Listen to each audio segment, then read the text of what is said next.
Hi, I got a really good question on how people are using the Crate styles, templates, and so on to make creating with Crate Pro a lot faster. One thing I do want to show you is this is woodencrates.org, and you have a link to the image gallery here. The image gallery takes you to where you can see all the different Crate Pro styles as they're broken out. We are constantly adding new styles.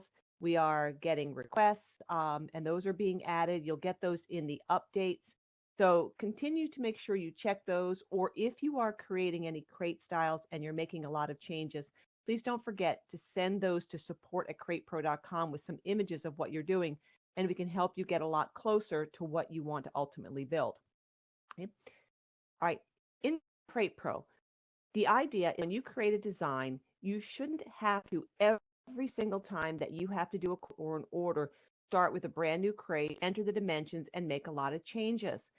You should be in preferences, styles, and start selecting your preferred style. A preferred style is the construction methodology. It's not the size of the crate and it's not the materials that are being used. You have the ability to go into the description and set whatever you want to call it. Some companies have certain crate styles. They say, this is a stock design for us. They'll give it a name, they'll give it a number, they'll give it whatever you want. You just need to click into the description field and you can overwrite what's in there. If you need to ever change it and you want to go back to the description that was defaulted, click in the field and just hit delete and it will get rid of it. Some companies will go ahead and they will take a preferred style and they will go ahead and say, use it for a certain product or use it for a certain size product and so on. Whatever works, because this is what your staff will be able to see if they are creating a new design. Make sure you check them off. Secondly, make sure you go to the Crate Styles with Options, look at those styles, and determine most commonly will it have a plywood base or a lumber base, or will it have plywood and lumber and rub strips? Just set the most common default base that you would use. You do not have to have a style checked as preferred to set whatever you want your base to be. You can do that right from here, even on styles that are not preferred.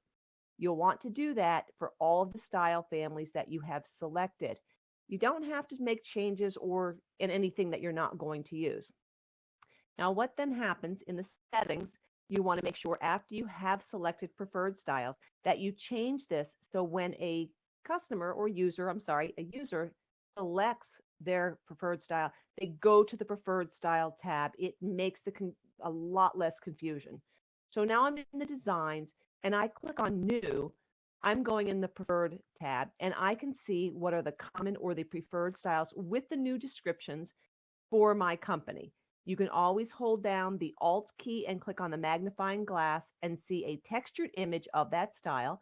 But again, make your description very clear so staff knows what they're selecting a style for, especially when you get people who aren't as experienced. It can help prevent a lot of issues. Could be like product weight less than such and so many pounds, or whatever it is. All right. If you want to just see a wireframed image, you can just click on the magnifying glass, and that will just show you the wireframe. If you need a larger image, you might want to go ahead and hold down the Alt, and then you can go ahead and click on the image, and you get a very large image to show you, again, the construction method of that particular style.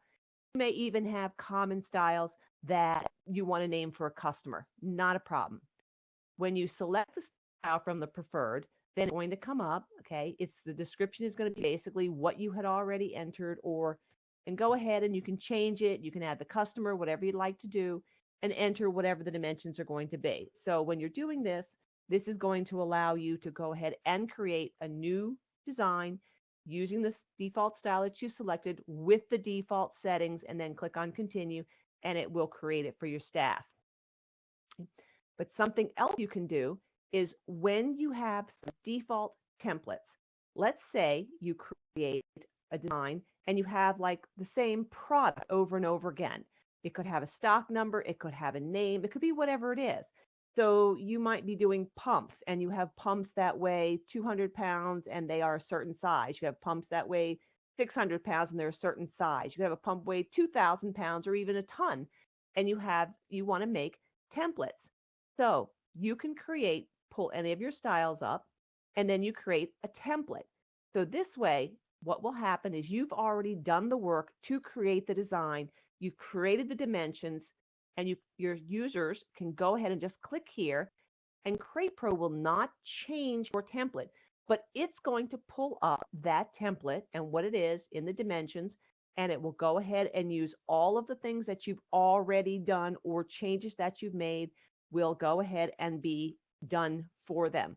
So when you have items that are regular items that your company creates, it is better to create a template. And that way, it's just a click and then the user has it. To update the pricing, you need to unlock and lock it. If you've made any changes with your inventory pricing or your labor times, then this will go ahead and update all of that. It will update the revision number, it will update the user, it'll update the date and time that this has been locked and unlocked. And this again, this is important. So your staff member doesn't have to go ahead and make any extra steps.